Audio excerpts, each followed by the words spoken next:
Entry 34 from Wednesday, June 17th, 1964. This was 1.5 pages, and it covers a trio of kind of interesting topics, beginning with, once again, going back to Mrs. Kennedy's testimony before the commission. So tell me about this. Yes, I had a meeting with the Deputy Attorney General on the afternoon of June 17th, and I had 3 matters to raise with him.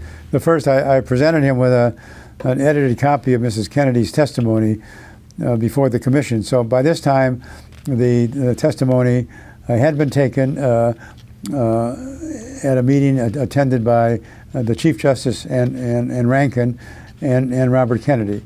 And Rankin asked the questions and followed the agenda, and he was encouraged by the Chief Justice to terminate his questioning slightly before Rankin was ready to do so, and Lee Rankin went forward to ask the remaining questions.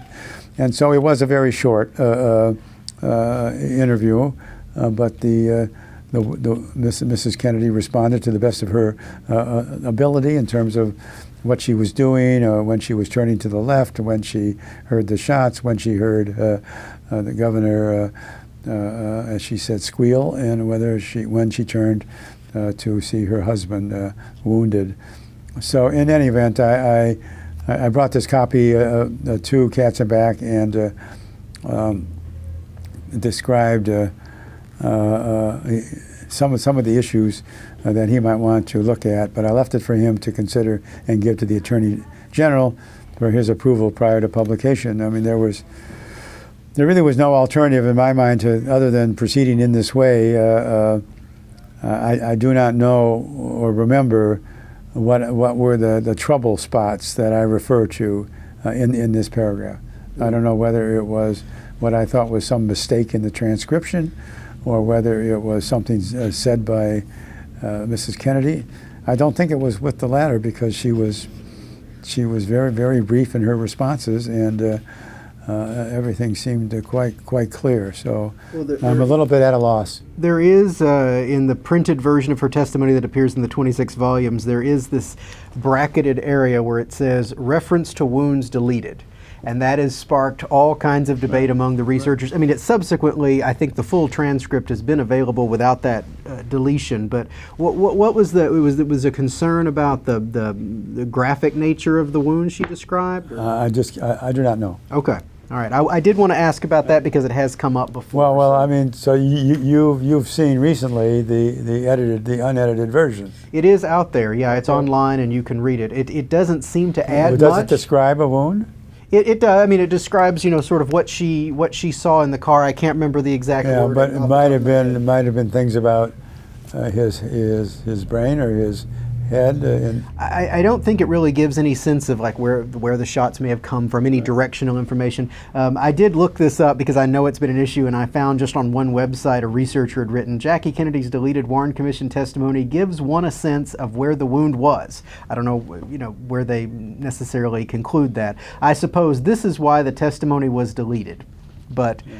That's probably, well, I'm sure you would argue that point, that it was deleted because it gives some indication that a shot was fired from the front. Yeah, right. It is worth noting very briefly, her testimony to the Warren Commission was very brief, about 9 minutes, and this was of great disappointment, I suppose, to Mr. Spector and Mr. Bell. Oh yes, no, this is created about as severe a reaction from the staff as there was during the investigation. When Spector learned that Rankin had interrogated Mrs. Kennedy without him in attendance and using a set of questions that were different from his own in many respects, he was outraged, and he was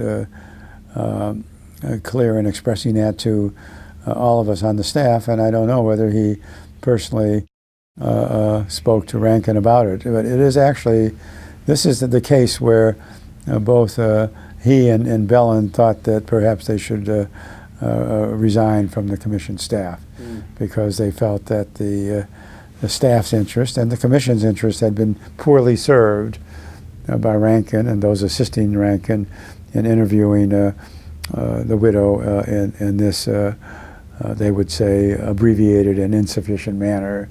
What they thought she could contribute to the investigation has never been clear, but Arlen actually addressed that very point in a book he wrote when he said you would never know what she had to contribute unless you asked the questions.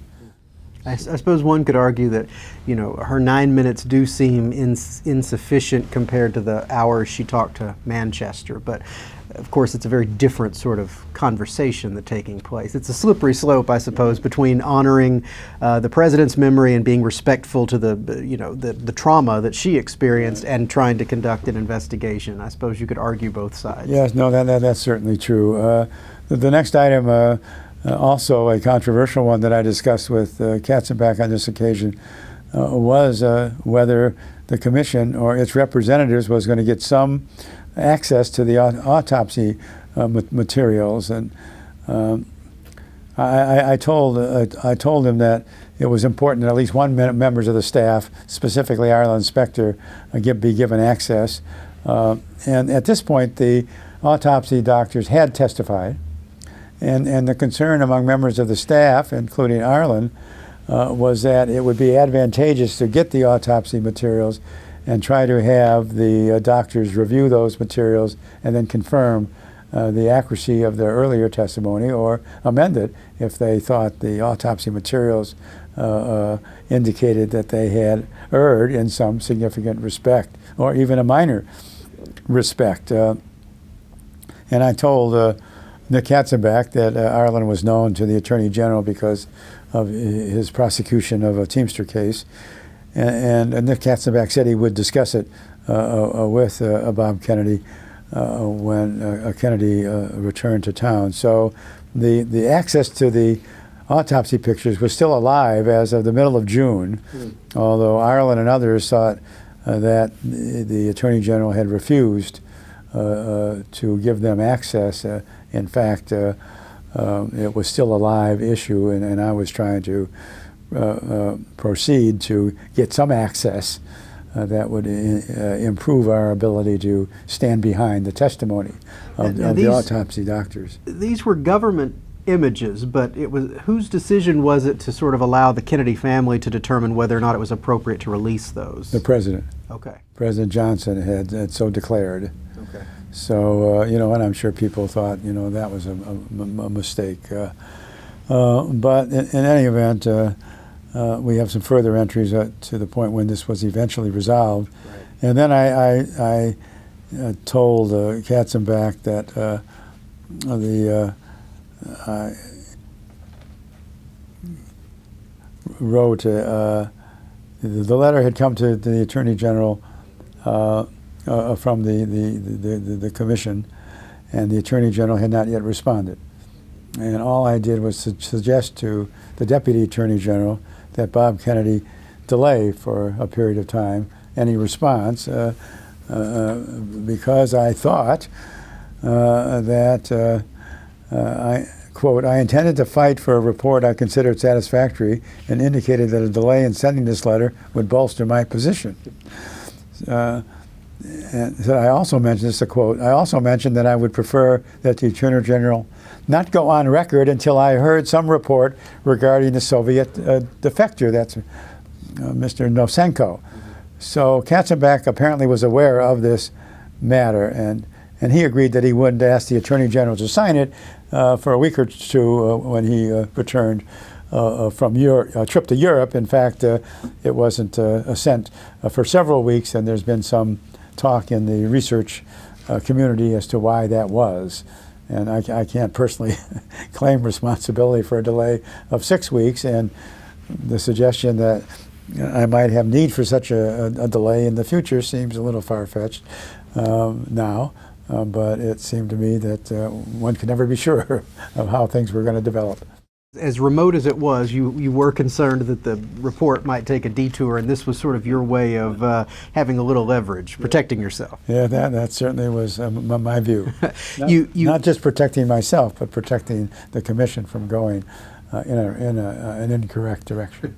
You end this entry with another mention of Manchester visiting, a brief conversation you had with him. He talks about requesting of the commission addresses for persons who gave testimony. I don't think that actually happened, but had he requested contact information for individuals, would that have been appropriate to provide? Well, I don't think the identity of witnesses, was a matter in the public domain. Mm-hmm.